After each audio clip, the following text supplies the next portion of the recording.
Welcome to Unscripted Gaming. My name as is. Wow, I haven't done the intro in a while, so I'm rusty. My name is Josh, joined with my illustrious co-host Ray. Hello. Mike is on assignment out in the world right now, so he will not be joining us. So this is a Ray and Josh pod only today. On assignment. Ray, do you hear that?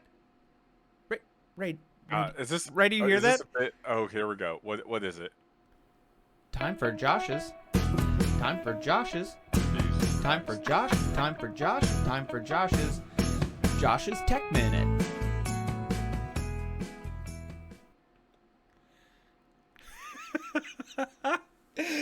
There is a lot of tech news. A lot of things have happened and popped off in the last few days we want to get together and talk about. So we have a couple other things we will be discussing, but this episode going to be a lot of tech talk, graphics cards, Bitcoin, Ethereum mining, just virtual reality in the gaming space, hardware. So yeah, there's a lot of tech news to start off. But Ray, I know you had a couple topics you wanted to hit on first. So what are we feeling like diving into first here today? No, you already played the song.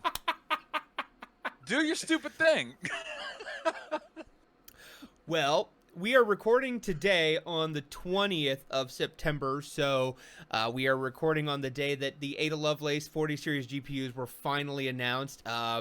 The leaky ship that is Nvidia, there was a lot of information already known about these cards, but we finally got the official designation from them today. I won't get into too many of the tech specs because they're faster, they're bigger. They are on a 4nm TSMC process, and they are very, very power-hungry cards. The big thing I want to talk about in the new 40 series cards is the thing that, besides the numbers of flops and ray tracing and whatnot has gone up, the prices have also gone up, shockingly enough, which surprises me a little bit with the crypto crash, but we'll get to that. So the 4090, which will be available here on October 12th. Oh, will we get to the crypto crash? The 4090 will require an 850 watt power supply. Woo! And it will set you back a cool $1,600. Can we stop right there for just a second? Can we please just stop right there? See, that is the MSRP. That's what Nvidia says when you're a manufacturer and you get this card. That's what you're allowed to sell it for. They will of course sell it for way higher than that. $1,600 for a graphics card? That can't. Let's not blame this on inflation. My man, that's 3 PS5s. Three European PS5s. Yep. Because the price of those just went up. Yes, they did. Oh gosh. That's not okay. What are you using it for? Like, I feel like the old man now. Where now I'm saying, like, what could you possibly do with $1,600 worth of graphics card? Is it even worth $1,600? I mean, honestly, no. And there is a small niche, I think, of the prosumer or the small engineering, small render farm where they don't need some of Nvidia's like really industrial focused computational graphics cards, where I need a lot of raw compute and I need a lot of memory bandwidth, and that card makes sense. But they're not really marketing it toward that crowd. They're marketing it toward gamers, and there are just no games that I feel would really truly take advantage of a card of that power. It is wholly unnecessary in the gaming space. Not to say that it won't, buying this card won't future-proof you, but I would imagine the person who's buying a 4090, is going to get that upgrade bug a lot sooner than they might need to. But your typical consumer just does not, even your advanced consumer does not need a card of that power of that cost. Yeah, that I think that's like my biggest like stopgap hurdle. Like, without even knowing all of the specs, they just drop the price at you, and it's like, for what? That is the cost that is the MSRP, and that is the cost of a gaming PC you can get right now, just for the GPU. Like, if you don't believe me, go to like any other PC builder site like CLX, iBuyPower, what have you, and build a gaming PC for like $1,600, and it'll be really good for most people's needs. I mean, you could buy you could put together a brand new computer for under $1,000 that will still kick the snot out of most of the consoles. Maybe not necessarily in like ray tracing performance, but everything else, and will be good for quite some time. Like, you could almost buy two full fat gaming computers for the price of that one graphics card. We're gonna fight, because I don't think I don't think you could buy a gaming PC that will be as powerful as, say, a PlayStation 5 for under $1,000. I would say that you could. Now, it depends on what kind of features and bells and whistles you're putting on it. And It again, has to be at least as powerful as a PlayStation 5 for your sentence to make sense. I think right now in 2022, where we are at in the market, you could do it for under $1,000. Really? I would love to see what sort of build you're coming up with. I mean, to I finagle that. I just put together a computer part list for a friend of ours, and this was including a monitor and a keyboard, and went a little ham on, terabyte of storage and whatnot on an M.2. Didn't need to go that robust, but the final price tag on that was $1,000, and I believe the graphics card on that is a 6650 XT. It's got a 3600 6-core processor on it. Like, it's a robust machine. It will do pretty well, and it will outperform most, I would say, both of the Xbox Series X and the PS5, or at least go toe to toe with it in terms of graphics output. And honestly, if I'd put the budget of the keyboard and the mouse, which was like $200, to the graphics card, and bumped it up to a 6700 XT, or even, maybe a 6800 XT, absolutely would blow them out of the water. I want you to know that you do know the PS5 does support ray tracing, right? Yes, I do. I'm aware that it supports ray tracing. Okay. The card, yeah, the card you just mentioned, if I'm not mistaken, doesn't. It does support ray tracing. It doesn't support ray tracing well, but none of the 6000 series AMD cards do well, because it is the first generation. But to be fair, the ray tracing engine in the PS5 is AMD as well. Now it's a custom one that was developed in conjunction with Sony, but it is still AMD, inside that AMD ray tracing cores inside that machine. So, and I'm not trying to do it like a whole like PC gaming is better than console, or console gaming is better than PC. I just think that if you're looking to like get into video gaming and you got $600, in my personal opinion, and I guess that's what we're talking about here, you'd be way better off just buy the PS5 and go ham. Not only is it a really good HD Blu-ray player, every game that you're going needs. if you have a 4K TV, go for broke. I don't know. I don't use it often. There are 10 people on this entire planet that need an HD DVD player. Oh my gosh. Oh my gosh. That said, if you want to watch like Blu-rays at 4K, or if you want to go ahead and pick up a disc from a game store or download it, and beyond a shadow of a doubt, this is going to work when I turn it on. Yeah, it's fine. See, I would almost disagree though, because if you're like kind of getting started again, we're getting off topic here, but getting a reasonably priced PC, with a good processor and a mid-range GPU that you can upgrade in a few years, with things like Game Pass, things like Steam, and really cheap and affordable games, even beyond what you could get at a GameStop. I almost still think that a PC is better, but that's neither here nor there. The 4090 again, sixteen Yes, hundred yes. bucks. Sorry, well, I got us way off the topic. October 12th, so it's coming up here soon.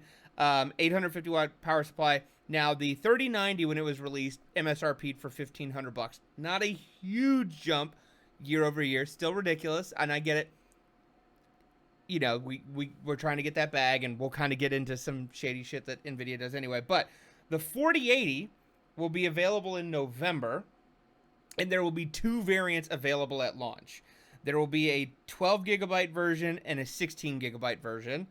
Those will MSRP for $899 and $1199 respectively, requiring a 700 and a 750 watt power supply for those two cards.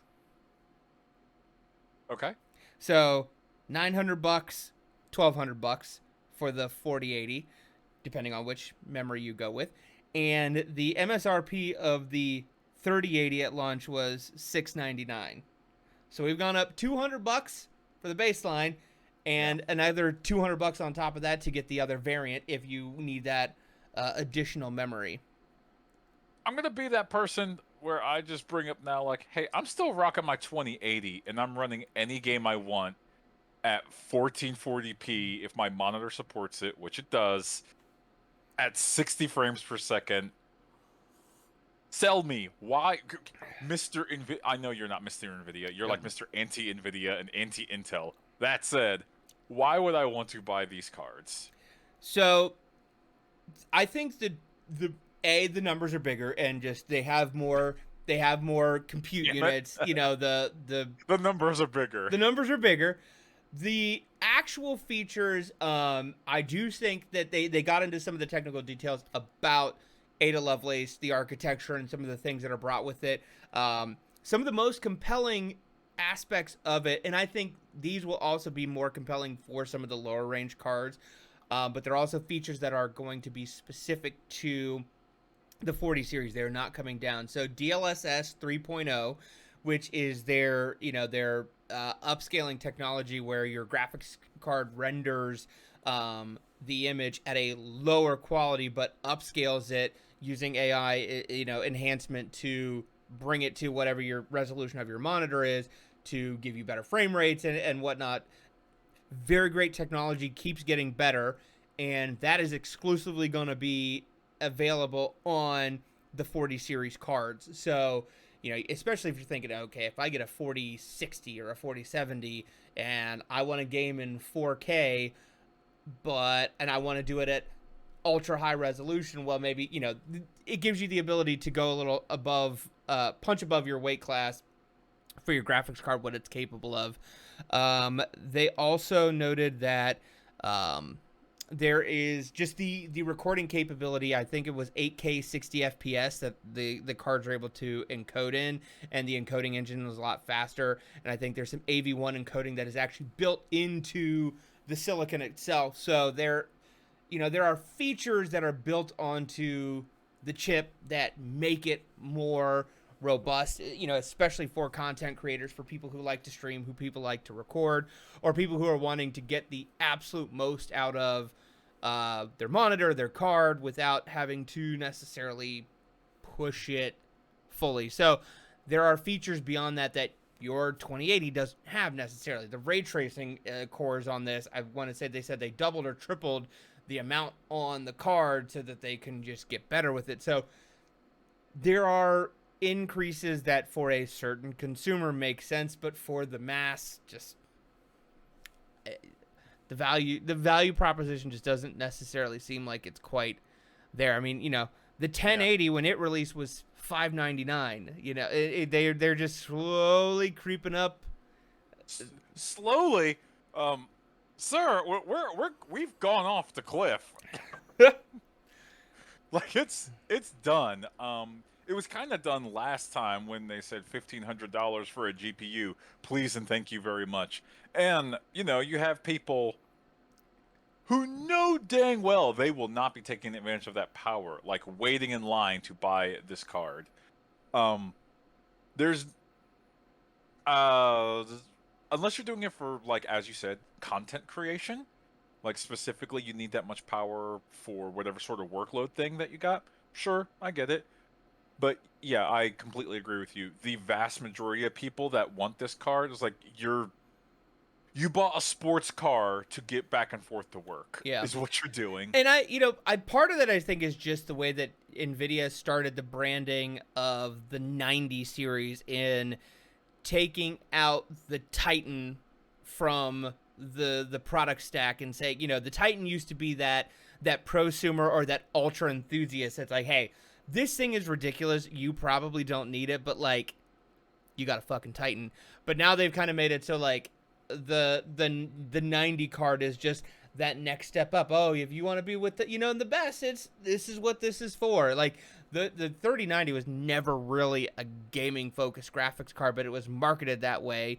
It wasn't particularly faster than the 3080. Like, it was faster, but the big thing was that it had basically double the memory of the 3080, which is more for that content creation side than it is necessarily for the gaming side. I think if I remember correctly, and I need to go back and look at some of those early benchmarks, but like the 3090 didn't benchmark that much higher than the 3080 realistically in games, because the main issue was the main benefit was the extra memory, and not necessarily like, oh, it's 50% more compute for that extra $600. Yeah, for the extra $600, what game are you playing that looks that much better? Sorry, extra $800. My bad. Excuse me. I'm sorry, for 800. Gee, my goodness. For 800 more dollars, does your Cyberpunk 2077 look? Does Night City look that much better? No, no, it doesn't. Or if it looks that much better, your eyes or your monitor probably isn't supporting that. Hey, with the 4090, Cyberpunk might actually look good. Wow, you're gonna do this, huh? Yeah. Wait, question: have you played Cyberpunk? No, I haven't. Oh, it's pretty all right. Wow, what a rousing recommendation. Okay, so this is gaming related. I'll give you back the tech minute here in a second. I played it on release, so maybe my opinion's a little jaded. It's a good game if it wasn't one of the buggier major games I've ever played. Oh gosh, like crafting just didn't work in that game on release. Like it was broken in ways I couldn't describe. And also, if you crafted a sniper rifle, there was a permanent bug where you couldn't attach a scope to it. Make of that what you will. And that was a constant bug that they knew about. I think they didn't fix it until the game had been out for like a year. Like, imagine that. No, that speaks to the level of bugs in the game. You pick crafting as one of your class things. You make your own sniper rifle, and it will not let you attach a scope to it because that's a known bug, a shippable bug. They put the game out the door and said, "Yep, we'll get to that in a patch one day." But we got bigger fires to deal with. Send it.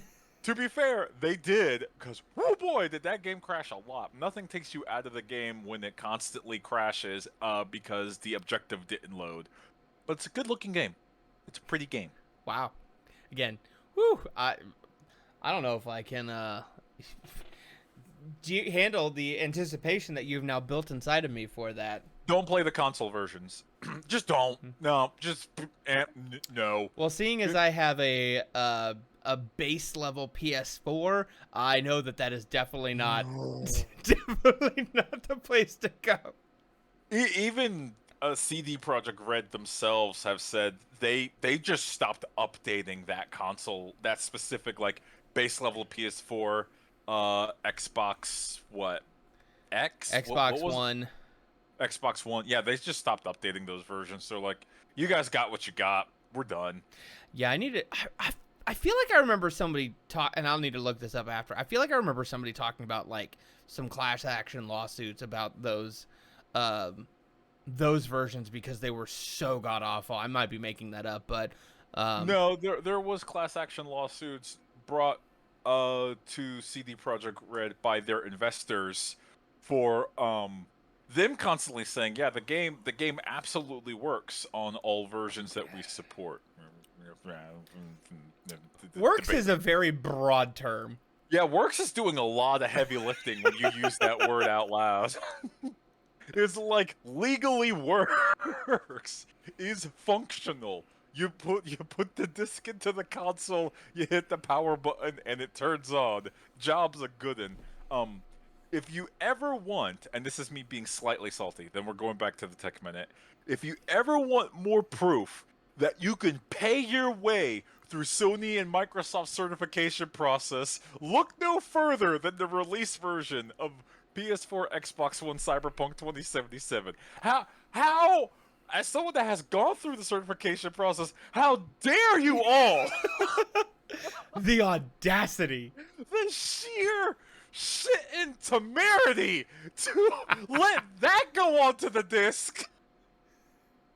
Anyways, I'm sorry. I'm gonna stop. Josh, it's back to you. Back to me. So now a few days before we had today's launch of the 40 series, we had a little drama spinning up in the tech world. EVGA, longtime partner, once former designer and builder of the reference boards for Nvidia, announced that it was ending its relationship with Nvidia and would not be producing any 40 series graphics cards at all, and that they would be selling through their existing stock and allocation of the 30 series cards, which they expect to be done by the end of the year, and holding on to a small portion of those cards to honor any RMA requests or warranties, things that happen. But yes, the longest serving and largest partner of Nvidia stated lack of respect, not financial reasons, that they are ending their relationship with Nvidia, and definitely set the tech world ablaze there with speculation and conversations and whatnot. And they also went about it in a very odd way. So they brought out Gamers Nexus, Jay's 2 Cents, and another YouTuber to their U.S. office for a one-on-one meeting with the CEO and some one other high exec to pitch the story, go over all the details, get interviewed and whatnot. And a lot of the staff at EVGA did not find out about this decision until Jay's 2 Cents, Gamers Nexus, and the other YouTube channel posted their news about it. Like, it was internal, kept from folks and was released in that fashion. So a very unique way that story also broke. But yeah, so there's been a lot of discussion as to why this is, and talking about how candid EVGA was about their financials, while the Nvidia partnership created a large portion of their revenue. Their profits were graphics cards for most of the add-in board partners are loss leaders. They do not make any money, or they make very little money. I think they said that the power supplies that EVGA sold were 300% more profit margin than were on the graphics cards. And a lot of stories have been coming out about how shitty Nvidia is to work with. And it's been something that has been talked about a lot over the last few years, but I think in the last handful of years since Nvidia has come out with the Founders Edition card and gotten away from the reference board, has really started to put the crunch on their partners.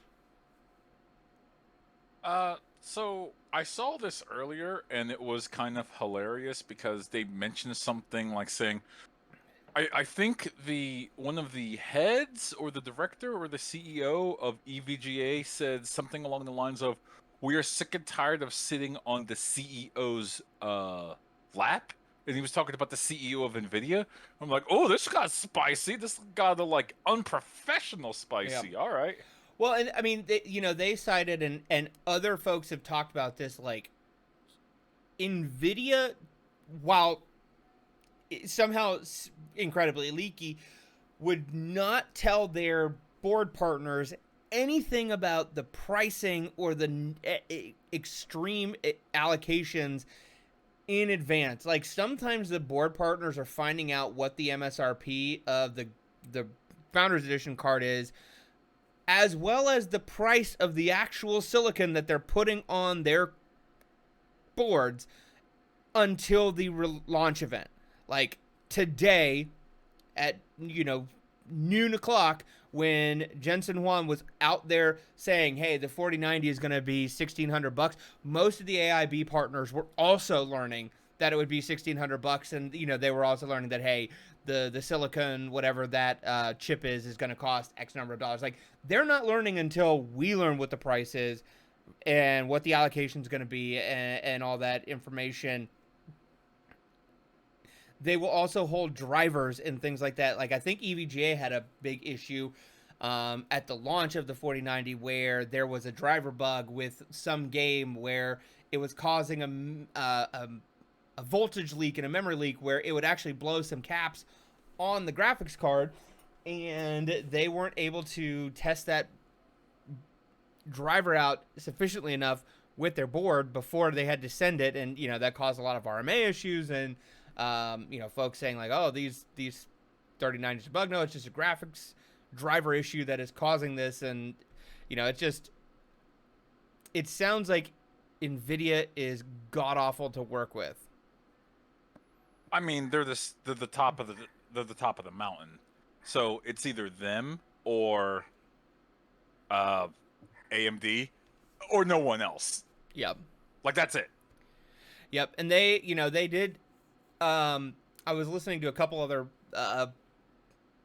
folks talking about this, and at the same time that EVGA is saying, hey, we're done with our relationship, they're also saying, but we are not going to begin another relationship with AMD or Intel to produce Radeon graphics cards or Intel Arc graphics cards. And some people are saying they're hedging their bets of Nvidia does not forget, and nor do they forgive. But if for whatever reason EVGA decides someday to try and go crawling back to Nvidia, they are much more likely to have a working relationship with them again if they don't go try and create somebody else's cards. So they're just saying we're going to get out of it entirely, and moving forward, because I think it was XFX had in the past broken their relationship with Nvidia, started making AMD cards, tried to go back to Nvidia, and has not made an Nvidia graphics card ever since. Because Jensen does not forgive, nor does he forget. So here's a funny thought: is EVGA going to start making their own cards? That's a really dumb question. The answer is no. Just no.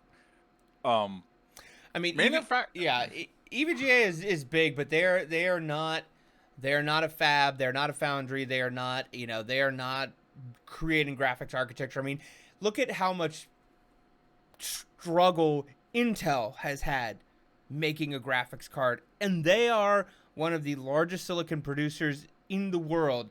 They know how to make processors, but they are struggling in the graphics realm. Like, it's very complex. That shit ain't gonna happen. Yeah, it's difficult. People can assume that money can just buy you something like a good product.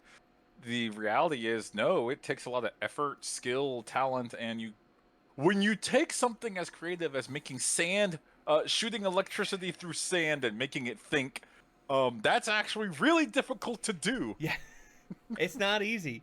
It takes a lot of work. But I love the sauciness of it. I'm here for it. If this kneecaps Nvidia a little bit, I don't know. That's okay. I say this as someone that likes Nvidia cards, but maybe they do need kneecap. Maybe we should need more than like two giant card manufacturers, GPU manufacturers out in the entire world. I don't know. I mean, maybe yes, there's some off brands in China and whatnot, but sure, maybe. I don't know. Absolutely. I mean, I think that's part of the reason why I am such a cheerleader for the Radeon graphics and for Intel. It's like, AMD doing better in the graphics division along with the processing division, makes the others in the industry do better. Like, Intel has pushed itself because AMD has started competing and eating its lunch on the CPU side. If AMD is getting closer to Nvidia on the graphic side, if Intel comes in and is able to put together a competitive product in the next few cycles, like that makes Nvidia have to do better. And that's just something where unfortunately the cost of development in these realms is so astronomically high that it's hard for somebody to enter that space. But the people who are there, or the companies who might be able to enter because of the nature of their business, it only does good for the industry to have that sort of competition. And I am sure the other AIB partners will eat up EVGA's allocation very quickly, possibly to their own detriment, because Nvidia will not treat them any better than they treated EVGA. But I would also not be surprised if Nvidia started in the next, few generations really dwindling down the number of partners they have, because at the end of the day, the Founders Editions cards make them more money because they are doing the work themselves. And why pay somebody else to put your product out? They have tightened the reins on that market and that product so much already. I think it's only a matter of time before they really start to just say, you know what, maybe we don't need all these partners. The variations between cards have gotten less. They control what you can put on the box art. I don't know. I would be surprised if we don't see. I wouldn't be surprised if in the next decade we only saw Nvidia cards out there on the shelves. Do you think just Nvidia cards, no AMD cards? No. You're just saying, you were when you go to buy an Nvidia card, you are buying the Nvidia card. You're not buying a Strix. You're not buying an ROG. You're not buying a whoever, a Power Color or whoever. You are just going and you are buying the Nvidia whatever graphics card. That is the name on the box, nobody else's. Gotcha. Okay. Yeah, that's likely going to happen. And I hope I'm wrong, because I think that that just makes them less likely to change. But I think that is likely what the outcome is. Moving forward. They probably want more control over their product, which is fine. It does kill a lot of very interesting businesses and, well, a lot of interesting businesses and a lot of jobs. Call it what it is. So, wouldn't be looking forward to that. But if that's what it takes to kind of get some of their product control under control, yeah, sure, go for it. OEM cards are not bad. I think I have an OEM card inside my box, so not the worst, but it's weird if we went back to that, right? That's a time frame that some people listening to this don't even know existed. You have to go back to the scrolls to remember a time where you could buy an OEM card at a physical Tiger Direct store. Oh my gosh, do those even still exist? I hope they do. I don't believe that they do. No, don't tell me that. All right. Hear it. One last graphics card related tech story that happened over the last week before we get to your tech story, Ray, because you have a tech story too, sir. I got a couple of them. But the Ethereum merge happened this week. I believe it was on Wednesday. Oh man, I'm here for this one. Let's effing go! Yes. So Ethereum, the most popular coin used by miners in the last few years here, has been talking about going from proof of work to proof of stake for a long time, which essentially, when decisions and transactions are made, it was usually done by, people doing the actual mining. Now it is people with a certain stake in Ethereum coin as it is, and I think they merged some of the smaller coins together, but I think it's right now the stake that you have to be part of that decision pool and whatnot is around $60,000 US worth of Ethereum. But that happened on Wednesday. Now, the benefits of that is it simplifies the processing that goes into Ethereum transactions and whatnot, and greatly reduces the energy cost. Basically, it made Ethereum 99% more energy efficient, or reduced global energy output by, I think, 0.2% or something like that. Like something absolutely ridiculous, you know, in terms of how much it was using, and now has been reduced because of that. But with that comes basically the end of at home and small factor mining operations because of that new framework. So, overnight it became unprofitable for 99% of Ethereum miners to mine that. And while there are lots of other coins out there that can be mined, those are also so invaluable, especially right now with the way that the crypto market and markets in general have gone, that you know at home mining, small scale mining has become unprofitable. But other upside to that, eBay is now being flooded with a dearth of very affordable used graphics cards. Mm-hmm. So, yeah, Ray, I'm sure you have some thoughts on this. Yeah. Did you watch the Ethereum 2.0 wrap? I did not watch the Ethereum 2.0 wrap. Oh, you didn't want to subject yourself to the weapons grade cringe that was the rap?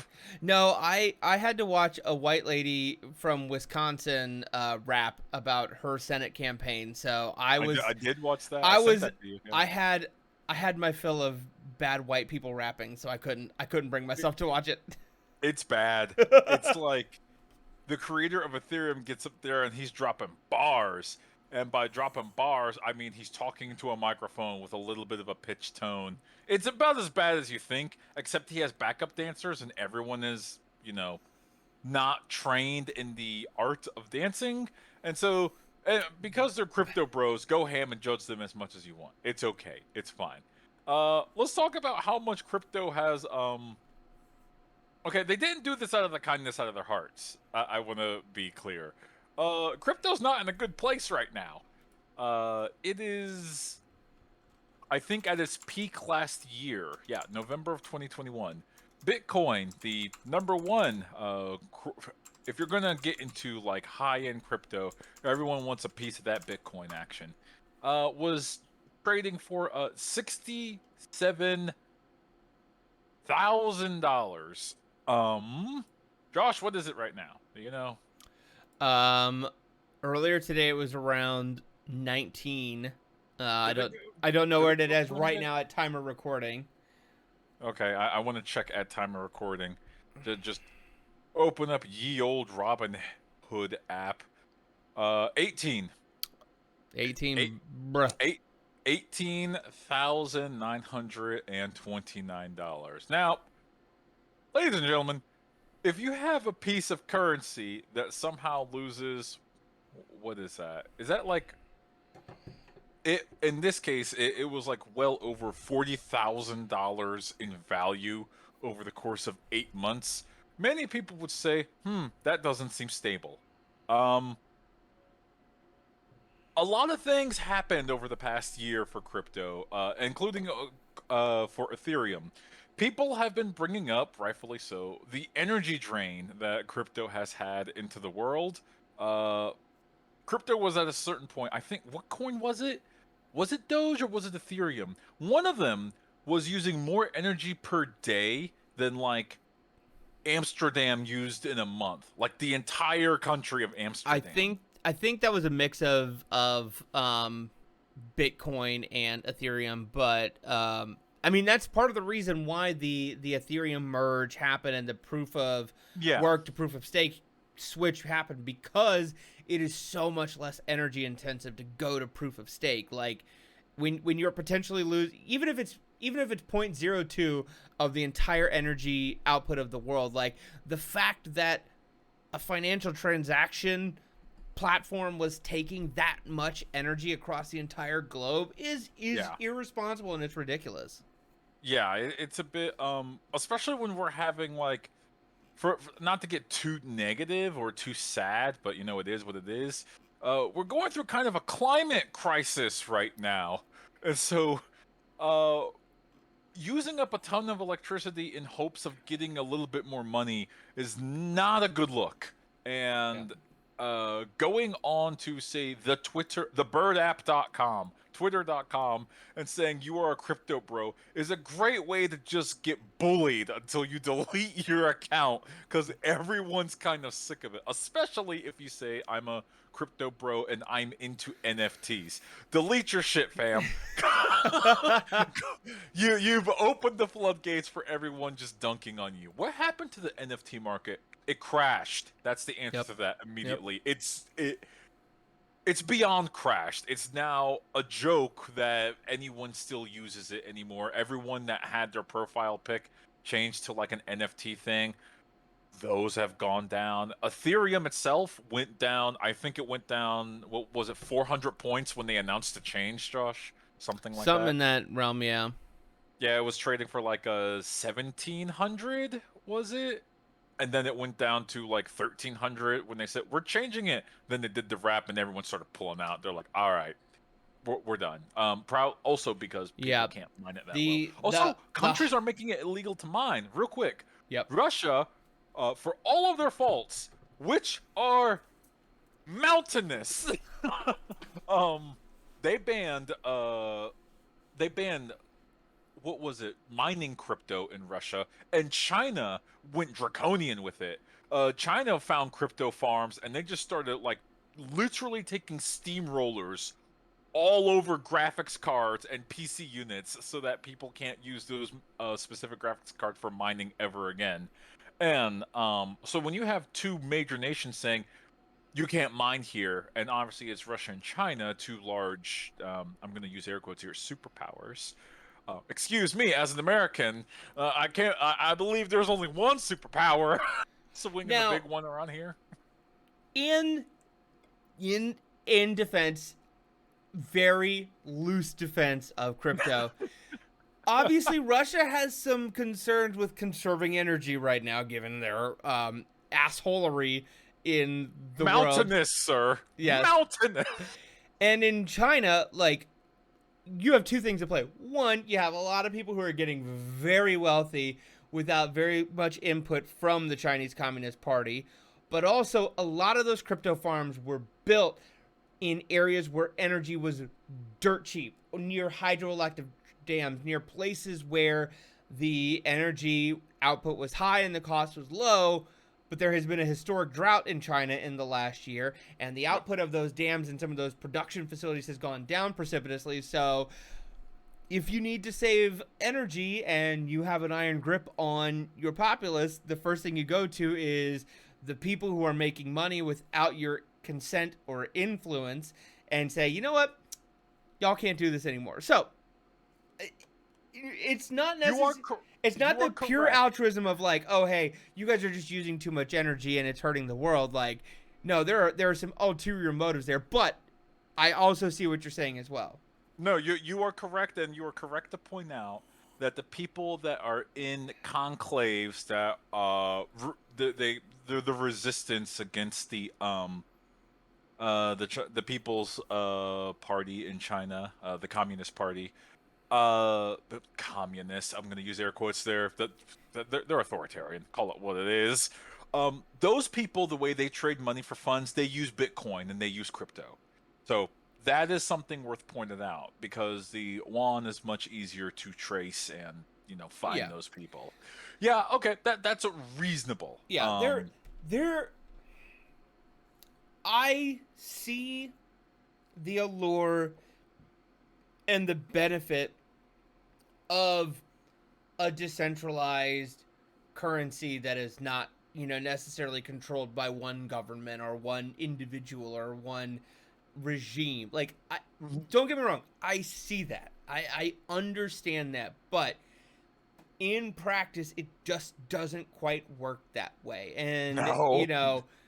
there is still a measure of responsibility in saying that, like, one Bitcoin transaction can power 100,000 Visa transactions. Like, it's just there's a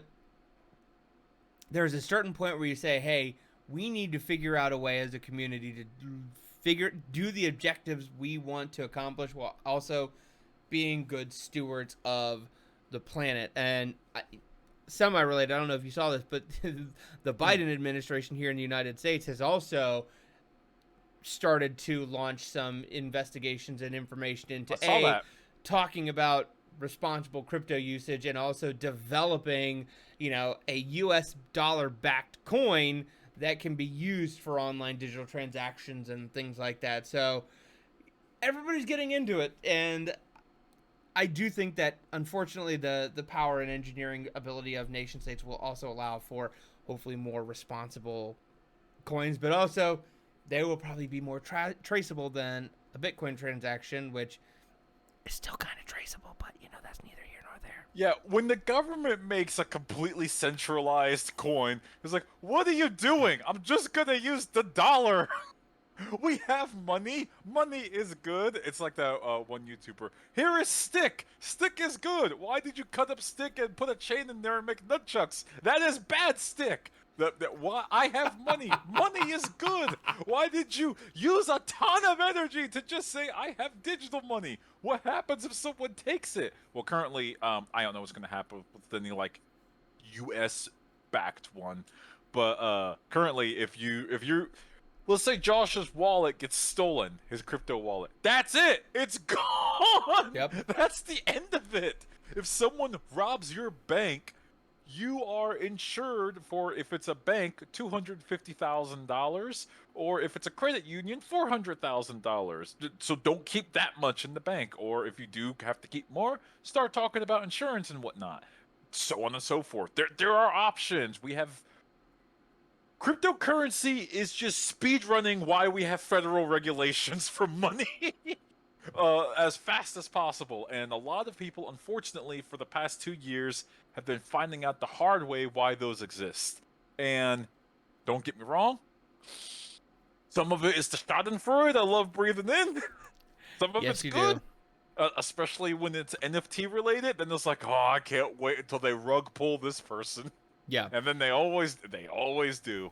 As somebody who helped fund this computer through the output of this lovely graphics card right here, who has some number of dollars worth of crypto buying power in an account from, again, the output of this graphics card, who has put basically no money into actual crypto, like, I'm here for the ride. Like, my crypto portfolio has halved in the last year, but again, at the end of the day, I bought a $600 central processing unit because of coin that I mined, and I still had money that has gone down in value. But like, if I want to use it, I can.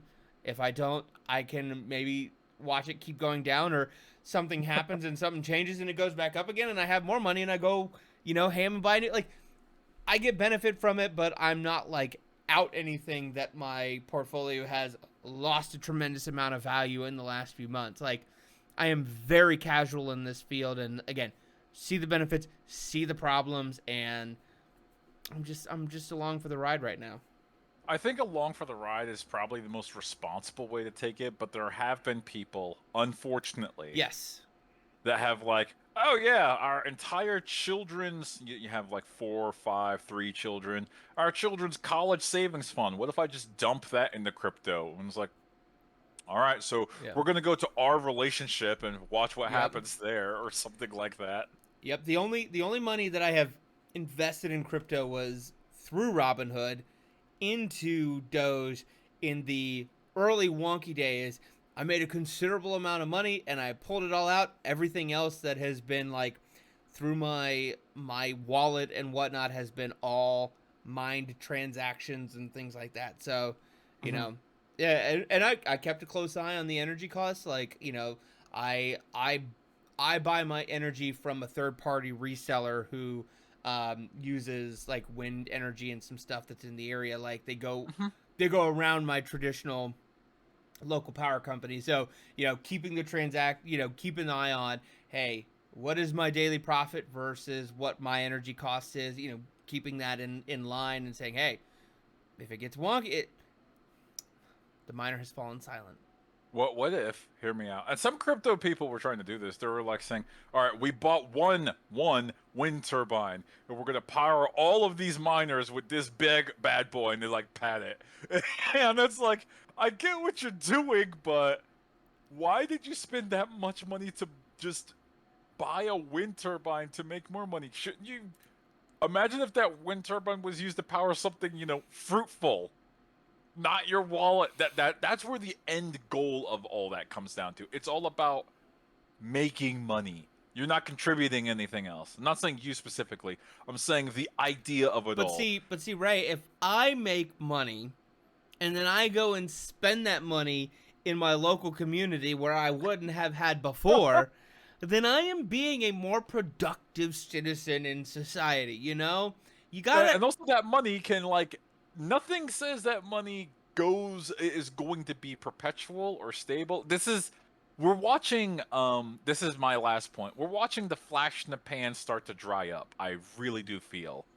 We're starting to see people are realizing what's actually proving that this thing that I have electronically stored somewhere is worth something. And really, it's everyone else just kind of saying it's worth something. That's it. And once everyone starts saying, well, what if I don't think it's worth something? That's where it's like, no, that's FUD. And that's where stuff starts. Fear, uncertainty, and doubt, for those that don't know. Yeah, well, and I also think this is where some of the early crypto folks were like, well, all money is made up, all value is made up, the stock market is made up. And yes, to an extent, that is true. The dollar is worth $1 because we say it's worth $1. A share of Google is worth, $2,000 because they say it's worth $2,000. But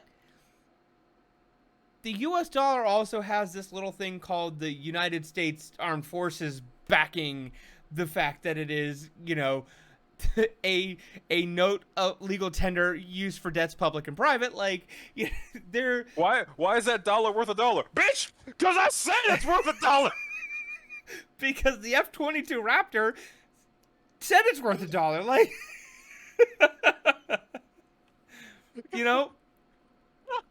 Because the USS Gerald Ford says it's worth $1. Yeah, there's a lot of things you can definitely say where, like, hey, our economy is proving labor. That labor says this piece of currency is worth X amount because our labor is going to continue to produce that amount.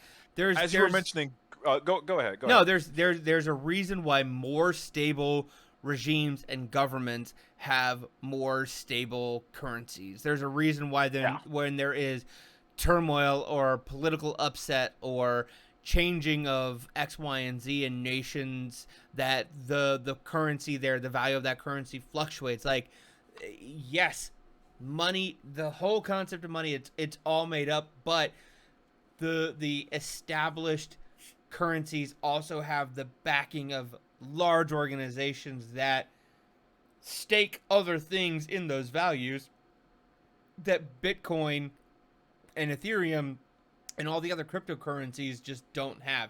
It's not to say that they can't find some legitimacy or that they don't have a place, but Bitcoin is never going to replace the dollar. Like, and it's just not as much as they really, really want to. Actually, the inventor of Bitcoin, they all know that this is something that's volatile, because the couple of people that invented Bitcoin, the moment they were able to cash out a little bit of it, they did, and they bought Ferraris. And the reason why is because Ferraris tend to retain their value when it comes to, like, vehicles and whatnot. And it's a mode of transportation. And that's typically a very smart thing to do when you get into, like, high level investing. You don't just have that money just sitting there. You put it into something that's worth value, whether it's in stocks or whether it is in some sort of building like realty or something like that. Here we are. Unscripted finance. Settle down. Grab a coffee. We're going to talk for a little bit. No, that I have nothing else to say about it. I did want to get to a completely different tech story, though, if you don't mind. Yeah, I think we will focus on all the tech, and we'll get into some more video game relating stuff in the next episode, because we're uh the tech minute has been many minutes, but yes, this is The definitely one tech that, minute has been the tech hour. yes, it has been the tech hour, but You've I done it. You finally did it. I whole fucking episode, baby. Let's go. Okay, All right. then I'll be quick. PSVR 2 was announced. I can't believe it. Sony still gives a damn. This is why I find this funny. One, I have been calling VR laughable for years, and that's also biased because I'm in the subgroup of people where certain video games make me, and I can't stress this enough, violently ill if I put on the VR I, headset. I was about to say, Ray, I'm pretty sure we've been doing this since like 2016, 2017, like very early, like, Oculus days when 2014 at least. When Palmer Luckey was still at Oculus, and Oculus was an independent company with its dev kit only, and you were like, I give VR like two minutes, and it's gonna be done. So Ray, are you ready to at least eat a small slice of humble pie right now in the year of our Lord 2022, with Sony getting ready to launch PSVR 2? Here's my issue before I eat any humble pie. No, serious question. It's a question I already know the answer to. I want to see if you know the answer to it. What is the last PSVR game released? I don't know. I don't have PSVR, nor do I know. Okay, that's no problem. It was Star Wars Squadrons back in 2020. They have all but and it gets better. No, I'm not getting into the specs of PSVR 2. It's going to be the PlayStation 5 version. So, Josh, as you're saying, like, hey, they're still supporting it, so it's still relevant. It's like, are they? Because PSVR 2 is not backwards compatible with PSVR games, and there weren't even a lot of PSVR games. So you'll have to start your collection all over again. Which There, I think is for the benefit of PSVR. you think so? I think if they had made PSVR 2 backwards compatible, it would make it a worse product. Because Really? yes, because I mean, let's be honest, the PSVR was old technology, like very old technology, like using the PS Move controllers and lights to track, very low resolution in the headset and odd aspect ratios. I think making a clean break with the PSVR and saying, "Hey, this is a great product. If you have PSVR games, keep your PSVR, play it there." PSVR 2 is something new. It is unique to the PS5. It is a unique platform. It has technology that is incompatible with the way that games used to be, because we have inside-out tracking. We have much higher resolution and fidelity that anything that is from the PSVR 1, from the PS4 area, is just not going to be able to run. I think saying, no, this is new technology and we need to make a clean break to make this the best product that we can and the best experience that we can, I get it. If you invested in that platform and you want it to carry over, that is frustrating, but I think it is a better move to advance the technology and what it is capable of doing and the experiences that they can do with that platform. Now, here's where I will eat a little bit of humble pie if you want me to have a slice. If you're desperate, I for would me to have. love you to have a slice. Oculus, specifically Oculus, is more popular than I thought it would be. But gaming, VR gaming, is pretty much right where I thought it would be. In that, I'll be super anecdotal with you for just a moment, if you don't mind. Absolutely. No one we know does VR gaming. No one. And we've had pretty large friend groups. Yep. Not just the friends that me and you mutually share. I mean, nobody I know, except for like 2 students I teach in class, do any sort of regular VR gaming. And I don't know if that counts, because they're not my friends, they're students. So, and the reason why most of them don't do it is not because they might not have a headset. Some of them I know do they just say, "Oh, it's off in the corner. It collects dust." It's like a Wii U to them, like a really expensive Wii U. Well, there's a lot of setup. There's not a ton of games that actually come out for Oculus, and most people that do use Oculus nowadays, they're kind of using it for like VR chat or something like that. It isn't necessarily a game. It's kind of like a glorified chat room. It's like the Roblox of VR or what have you. Yeah. Roblox is a bunch of games or whatnot, but whatever. But That's I don't think that's necessarily a bad, it is still a product in its infancy, and finding its niche, and it is in development. But I think that, if it was just a flash, like if it was a flash in the pan, if it was something that was gonna go away, it would have already done so. The fact that, if I may, yep. the biggest reason Oculus is still around is because Facebook owns it. Well, Meta now owns it. Without them buying that, I'm not convinced it would still be around. And Meta loses money in their VR division. They trash fire money because they have the money in there to do that.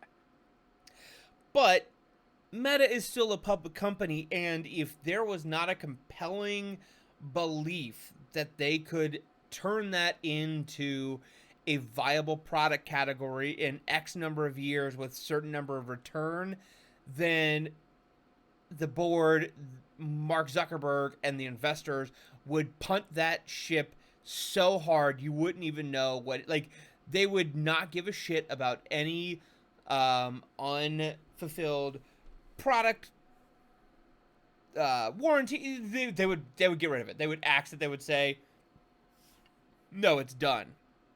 It's funny you say that because Meta, which owns Facebook, WhatsApp, Oculus, what have you, Instagram. Yeah, Instagram, thank you. They do things, and their board will sometimes say, "Well, we'll see how it works," and then approve, disapprove. Like, yeah, their board sometimes greenlights really dumb decisions. For instance, remember when Meta platform announced the metaverse? And remember, Oh man, that video of Mark Zuckerberg's avatar in the metaverse a few weeks ago. Oh, buddy, that was awful and hilarious. in one single day, their stock portfolio lost 33% in value in one day. As a matter of fact, I just went to their site. My boy, it is 60% down year over year. So what I'm saying is maybe they don't all make the correct decisions at the time. And they actually started. This is actually going towards other VR while we're talking about PSVR. Um, they actually raised the price of Oculus because they were tired of eating the cost of Oculus. It's gone from $300, I think it was, for the Quest, to now $400 for the Quest 2. And that's not something you do with the technology you want people to actually adopt. You just raise the price of it. Well, Granted, and go ahead. I do think that there were some, like, and I might be talking about my ass here, but I think there were some Go ahead. technological. No, it's I fine. think there were some technological improvements of, like, improved wireless functionality, and some things that would make the cost of that go up. And I was actually listening to um, Brad and Will make a tech pod with Brad Shoemaker and Mhm.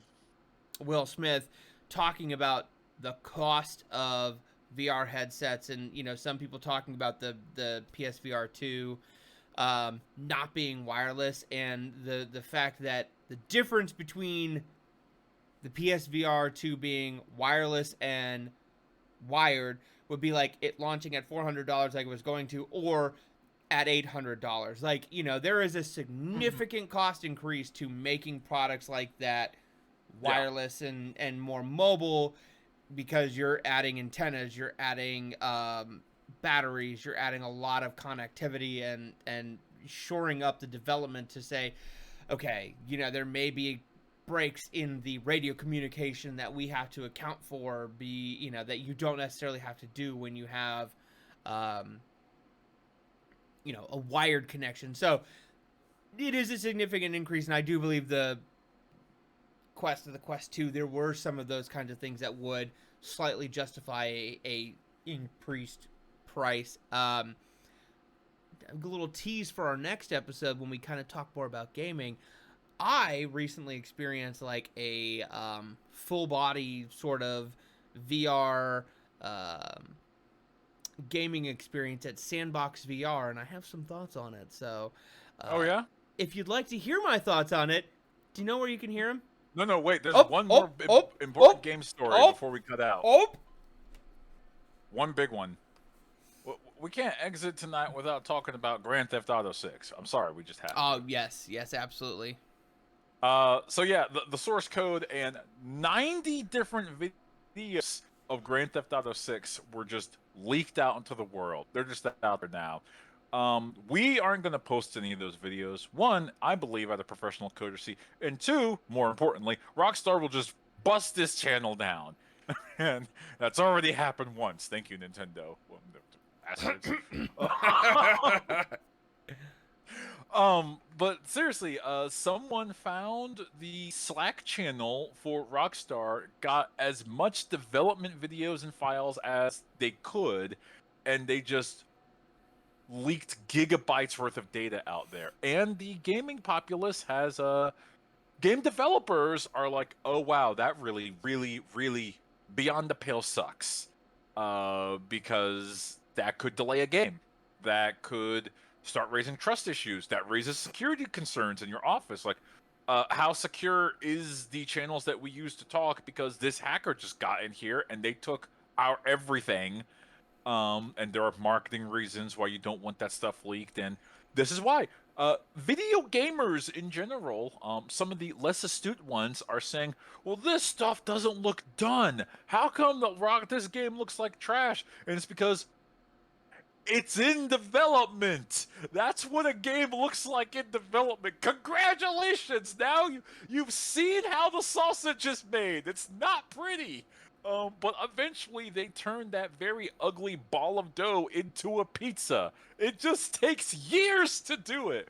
But a lot of people, there are some hot takes I want to share with you, Josh. Well, nuclear hot takes I wanted to give you. One person saying, this game is almost a year out. Just look at it. The reason why I know is because when you make games, you do the graphics first. Um, no, no, no. First off, Honey Boo Boo, this game is at least 2 years out. Maybe Second off, 3 or 4. yeah. Second, no, just no.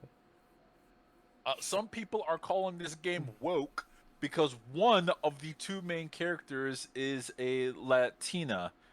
Um,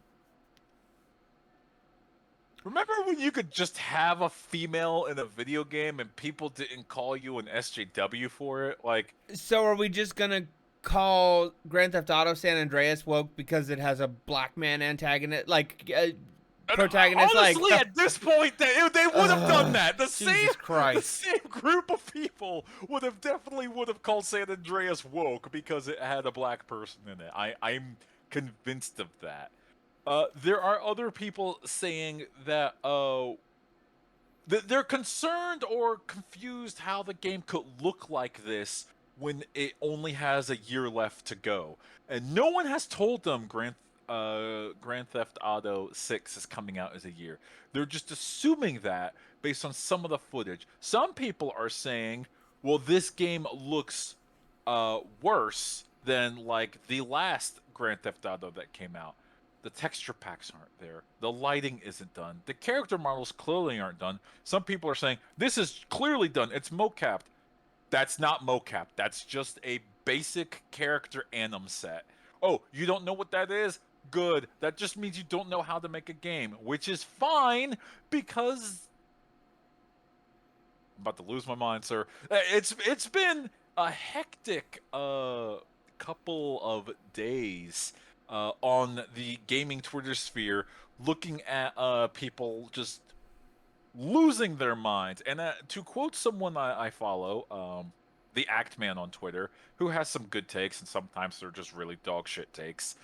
He says, for the next 2 years, Grand Theft Auto YouTube videos and hot takes are going to be the worst possible because they've gotten gigs of data to just pour over and just ugh.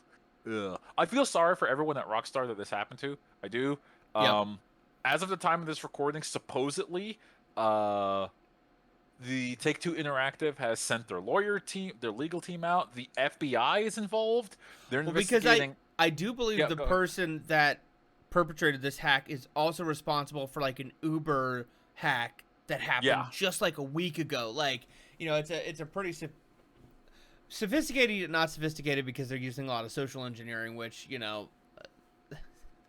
the problems in and of itself of what we need to just get to a place where we are zero trust on anything and whatnot, but that yeah, also sucks.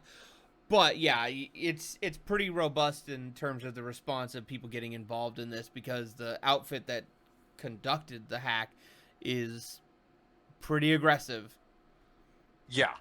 And if they get caught, or let me correct myself, when they get caught, because uh, they should leave the country if possible.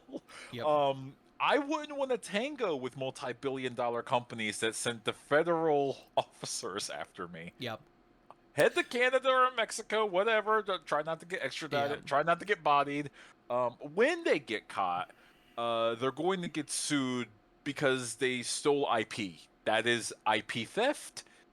It might seem all fun and games for maybe some of the younger viewers or audience listeners. No, it's an extremely serious crime. And if you do IP theft and redistribution, especially for it's something under development, that's also trade secret laws that you've just violated, Yep. and that carries its own set of punishments that would come with that. So I don't envy this person. They probably did it for shits and giggles. It's probably not funny anymore now. Yep. And playing the devil's advocate just a little bit, like, I do understand in some capacity, like, it has been a long time since we've gotten any updates on anything of a new Grand Theft Auto game. Like, Grand Theft Auto 5 has been with us for 37 years at this point, and it is printing money hand over fist. Like, I get it. People are antsy for the new thing, and there's a rabid fan base that wants Rockstar to put out the next game. But, like, this is not the way to go about it. And I will say, I think the response has sucked in some aspects, but I do think that there are other parts of the gaming industry and gaming fans who are like, this is not the way Yeah. we wanted to learn about this. This is not the state we wanted to see it in. Like, it is one thing to be disappointed by things that are put in. People get pissed off about things that are in trailers and pre-release footage that don't end up in the final product. But oh yes, oh yes they do. you are well aware. Oh yes. But Daniel Dwyer, who runs NoClip, actually put out an interesting poll about, like, would you be interested in seeing a documentary of, your favorite childhood game, and seeing what it looked like in different stages of development. And honestly, I do think that a gaming studio putting out some sort of, compilation video and hey, this is the and I know there are trade secrets and there are reasons why this doesn't happen, but also is general education of how the sausage is made, of like, hey, day one to launch day, this is the iteration, these are the steps, this is what it looked like through the various stages of the process. And this is, yes, it's impossible to quantify, but still quantifying, like, hey, when we hit this point, we were 25% done. When we had, this, we were 50%, just to try and almost in some capacities educate the gaming audience about how the development cycle works. Because I do think one thing you see in the takes that you were talking about is just how little some people understand what goes into making a game, what the stages are, what the steps are, how long it takes, what the iteration process is, the prototyping, the the finish and polish, and just how that goes through. I do think that there is something to be said for a greater education of the gaming audience of how this happens, because I think it is so much less straightforward than a production of a movie, a production of a television show, a production of a cartoon, that informing and teaching the fan base would be a positive step. I can see that. Yeah, totally.